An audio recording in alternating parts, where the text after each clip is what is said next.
প্রিয় পাঠকেরা, তোমরা দেখছো স্বপ্নপূরণ এডুকেশন চ্যানেল। আমরা প্রতিদিনের মতন আজকেও নিয়ে চলে এসেছি 20টি গুরুত্বপূর্ণ প্রশ্ন ও উত্তর নিয়ে বাংলায় গুরুত্বপূর্ণ প্রশ্নোত্তরগুলো প্রতিদিন পাওয়ার জন্য আমাদের চ্যানেলটি লাইক, কমেন্ট, শেয়ার এবং সাবস্ক্রাইব করে দিও। সাবস্ক্রাইব করে বেল আইকনটি প্রেস করে নিও, তাহলে নতুন নতুন ভিডিও নোটিফিকেশনগুলো তোমরা খুব সহজেই পেয়ে যাবে।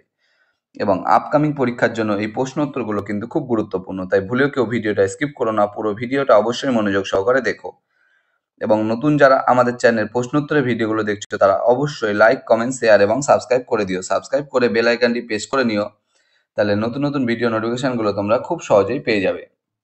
তোমরা তোমাদের বন্ধু বান্ধব এবং আত্মীয় স্বজন যারা চাকরির পরীক্ষার প্রস্তুতি নিচ্ছে তাদের সবাইকে এই ভিডিওগুলো শেয়ার করো, যাতে তারাও আপকামিং পরীক্ষায় প্রশ্নোত্তরগুলো পেয়ে উপকৃত হতে পারে। আমাদের ডেসক্রিপশন বক্সে হোয়াটসঅ্যাপ গ্রুপ, টেলিগ্রাম গ্রুপের লিঙ্ক দেওয়া আছে, চাইলে তোমরা সেখানে জয়েন করে নিতে পারো। তোমরা কমেন্ট বক্সে কমেন্ট করে জানাতে পারো তোমাদের কোন বিষয়ের উপর ভিডিওর প্রয়োজন আছে, আমরা সেই বিষয়ের উপর ভিডিও নিয়ে আসার চেষ্টা করব।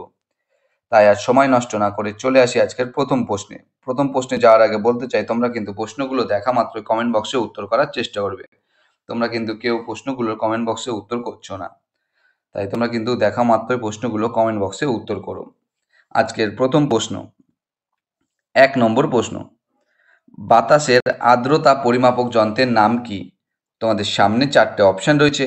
4টে অপশানের মধ্যে সঠিক উত্তরটি হয়ে যাবে অপশান বি, হাইগ্রোমিটার। বাতাসের আর্দ্রতা পরিমাপক যন্ত্রের নাম হাইগ্রোমিটার। পরবর্তী প্রশ্ন, 2 নম্বর প্রশ্ন, কোন গুপ্ত রাজার আমলে নালন্দা বিশ্ববিদ্যালয় প্রতিষ্ঠা হয়? তোমাদের সামনে 4টে অপশান রয়েছে। 4টে অপশানের মধ্যে সঠিক উত্তরটি হয়ে যাবে অপশান সি, প্রথম কুমারগুপ্ত। প্রথম কুমারগুপ্ত গুপ্ত রাজার আমলে নালন্দা বিশ্ববিদ্যালয় প্রতিষ্ঠা হয়। এটা কিন্তু প্রায় 427 খ্রিস্টাব্দে নাগাদ কিন্তু এই নালন্দা বিশ্ববিদ্যালয়টা কিন্তু প্রতিষ্ঠা হয়েছিল। পরবর্তী প্রশ্ন, 3 নম্বর প্রশ্ন, ফিতা কিমির রেচন অঙ্গের নাম কি? তোমাদের সামনে 4টে অপশান রয়েছে। 4টে অপশানের মধ্যে সঠিক উত্তরটি হয়ে যাবে অপশান বি, ফ্লেম কোষ। ফিতা কিমির রেচন অঙ্গের নাম ফ্লেম কোষ। পরবর্তী প্রশ্ন, 4 নম্বর প্রশ্ন, আলিগড় কলেজের প্রথম অধ্যক্ষ কে ছিলেন? তোমাদের সামনে 4টে অপশান রয়েছে। 4টে অপশানের মধ্যে সঠিক উত্তরটি হয়ে যাবে অপশান বি, থিওডর বেক।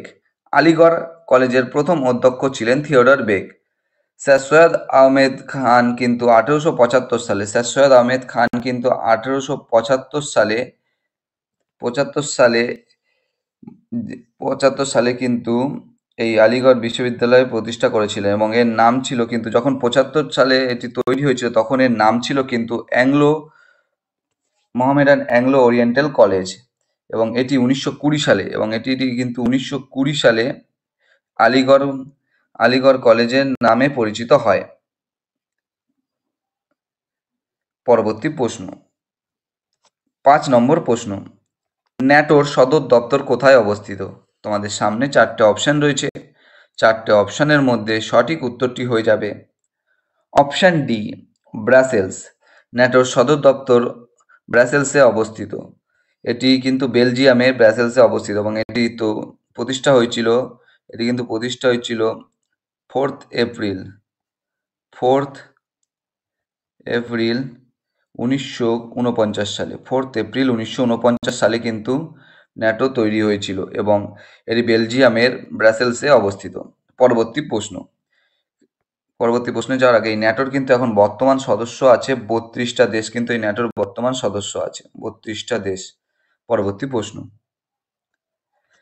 6 নম্বর প্রশ্ন, কিসের অভাবে গাছের ক্লোরোসিস রোগ হয়? তোমাদের সামনে 4টে অপশান রয়েছে। 4টে অপশানের মধ্যে সঠিক উত্তরটি হয়ে যাবে অপশান ডি, এদের কোনোটিই নয়। তাহলে এখানে কিন্তু উত্তর হয়ে যাবে এদের কোনোটিই নয়। ম্যাগনেসিয়ামের অভাবে কিন্তু গাছের ক্লোরোসিস রোগ হয়। ম্যাগনেসিয়াম কিন্তু আমরা Mg লিখি। পরবর্তী প্রশ্ন, 7 নম্বর প্রশ্ন, হলুদ বর্ণের পরিপূরক বর্ণ কোনটি? তোমাদের সামনে 4টে অপশান রয়েছে। 4টে অপশানের মধ্যে সঠিক উত্তরটি হয়ে যাবে অপশান এ, নীল। হলুদ বর্ণের পরিপূরক বর্ণ নীল। পরবর্তী প্রশ্ন, 8 নম্বর প্রশ্ন, সিটি অফ লেক বলা হয় কোন শহরকে? তোমাদের সামনে 4টে অপশন রয়েছে। 4টে অপশনের মধ্যে সঠিক উত্তরটি হয়ে যাবে option B, Udaipur. City of lake বলা হয় উদয়পুর শহরকে। এটি কিন্তু রাজস্থানে অবস্থিত। পরবর্তী প্রশ্ন, 9 নম্বর প্রশ্ন, বৌদ্ধ ধর্ম প্রচারে কোন ভাষা ব্যবহার করা হতো? তোমাদের সামনে 4টে অপশন রয়েছে। 4টে অপশনের মধ্যে সঠিক উত্তরটি হয়ে যাবে অপশন সি, পালি ভাষা। বৌদ্ধ ধর্ম প্রচারে পালি ভাষা ব্যবহার করা হতো। পরবর্তী প্রশ্ন, 10 নম্বর প্রশ্ন, পিন ভ্যালি ন্যাশনাল পার্ক কোন রাজ্যে অবস্থিত? তোমাদের সামনে 4টে অপশন রয়েছে। 4টে অপশনের মধ্যে সঠিক উত্তরটি হয়ে যাবে অপশন সি, হিমাচল প্রদেশ।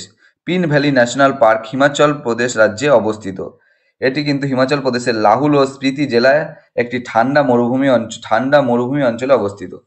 পরবর্তী প্রশ্ন, 11 নম্বর প্রশ্ন, পোঙ্গল কোন রাজ্যের ঐতিহ্যবাহী উৎসব? তোমাদের সামনে 4টে অপশন রয়েছে। 4টে অপশনের মধ্যে সঠিক উত্তরটি হয়ে যাবে অপশন সি, তামিলনাড়ু। পোঙ্গল তামিলনাড়ু রাজ্যের ঐতিহ্যবাহী উৎসব।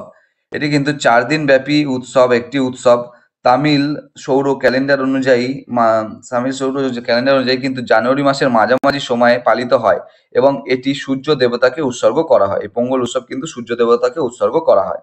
পরবর্তী প্রশ্ন, 12 নম্বর প্রশ্ন, স্পেনের জাতীয় খেলা কোনটি? তোমাদের সামনে 4টে অপশন রয়েছে। 4টে অপশনের মধ্যে সঠিক উত্তরটি হয়ে যাবে অপশন বি, বুল ফাইটিং। স্পেনের জাতীয় খেলা কিন্তু বুল ফাইটিং বা ষাঁড়ের যুদ্ধ। পরবর্তী প্রশ্ন,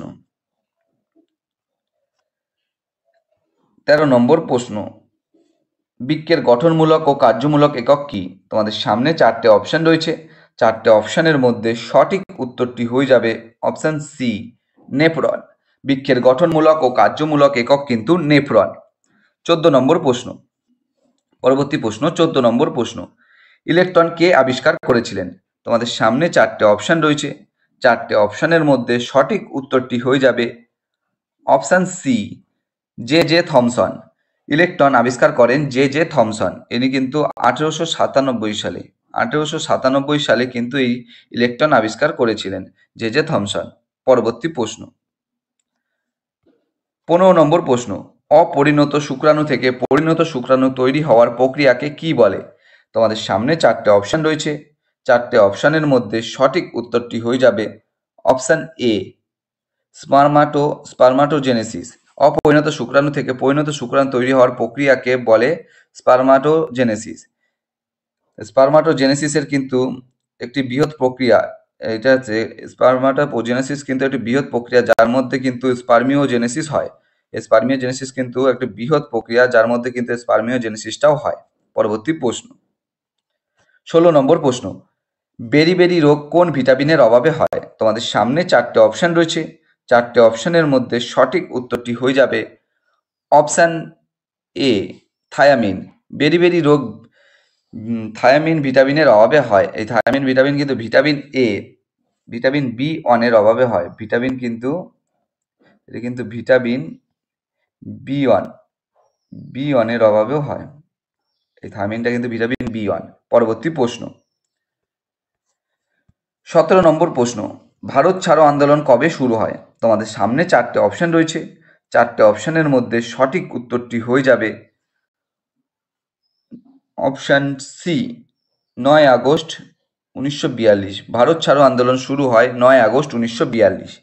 পরবর্তী প্রশ্ন, 18 নম্বর প্রশ্ন, the forest survey of India কবে স্থাপিত হয়? তোমাদের সামনে 4টে অপশন রয়েছে। 4টে অপশনের মধ্যে সঠিক উত্তরটি হয়ে যাবে অপশন বি, 1981 সালে। The forest survey of India স্থাপিত হয় 1981 সালের 1 জুন। 1 জুন কিন্তু এটি স্থাপিত হয় এবং এর কিন্তু সদর দপ্তর বা হেডকোয়ার্টার আছে দেরাদুনে। পরবর্তী প্রশ্ন, 19 নম্বর প্রশ্ন, গুপ্ত রাজবংশের সরকারি ভাষা কি ছিল? গুপ্ত রাজবংশের সরকারি ভাষা কি ছিল? তোমাদের সামনে 4টে অপশন রয়েছে। 4টে অপশনের মধ্যে সঠিক উত্তরটি হয়ে যাবে অপশন এ, সংস্কৃত। গুপ্ত রাজবংশের সরকারি ভাষা ছিল সংস্কৃত এবং শ্রীগুপ্ত কিন্তু এই গুপ্ত রাজবংশের প্রতিষ্ঠাতা ছিলেন।